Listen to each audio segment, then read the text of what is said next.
का हो गए आजकल गाना भोप दे मुआ दे पोंछ दे कबार दे सलाई से खोल दे मुआ के पटक दे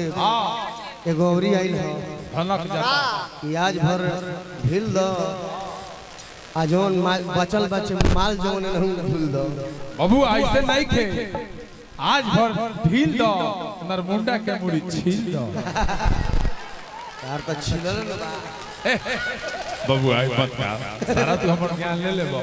ए बाबा हां लेकिन पहले मेहरारू से मर्द रू से कैसे अच्छा है मर्द से मेहरारू रू से तब आस लोग के गाना गावे कैसे अब के बघवा जागल बा मान लगे हमर मेहरारू है एगो गाना हो जाओ हमारा मन से काहे किसी आगो अरे का हो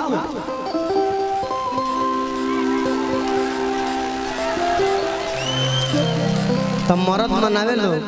आ गाना कौन गावे कि काहे खिसी आइल बाड़ू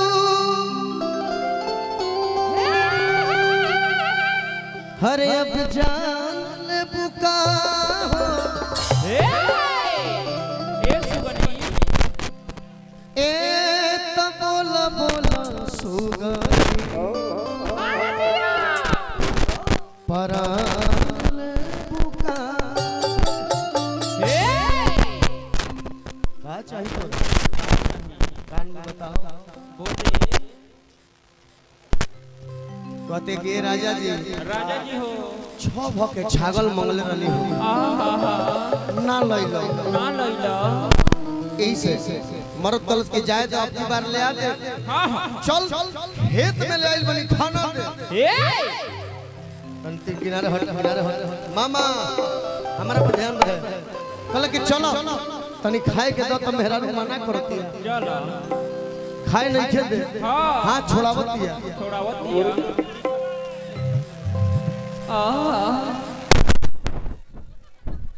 मेहरा कहती कम खाए के ना दे खाए के ना देबे कि ना देबे खाए के ना देबे बुढ़ऊ के देली से हमरा के ना देबे अरे तो शत्रुघ्न मामा के मुंह लब के दलो हटो लोग ए मनीष भैया ए हट छोटन मनीष जी शत्रुघ्न मामा के लोग के दे अरे जियो हटो लोग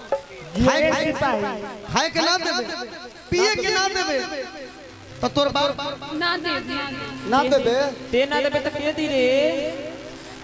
अच्छा हमरा के ना देबे तो हेने के दे दे मरद कहलस कि ना देबे तो तोर बाप हमरा हाथ बा काहे धर बाप हो बाप खाए के ना देबे खाए दैया पिए के ना देबे अरे मार रे तो का करबे मामा जाके होने मर मामा लामा हो मारते रहो चले गिर मन जाओ पसीना खाए के ना देबे पिए के ना देबे है लड़की के भाई अरे इधर ढेकला दिया तुम मेहरारू गावतिया ई गाना को बाप रे बाप कि मरले बा तो गलवा है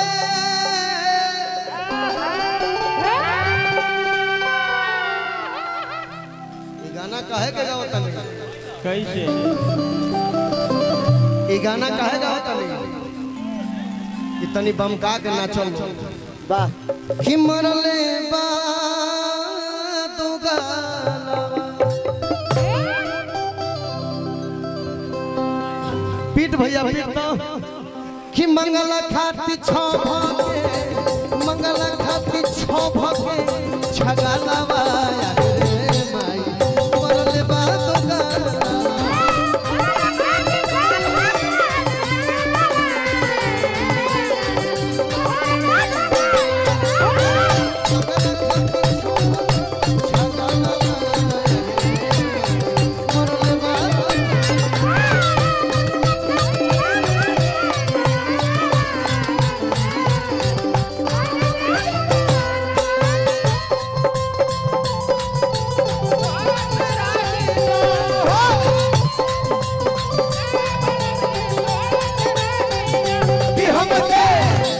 हमर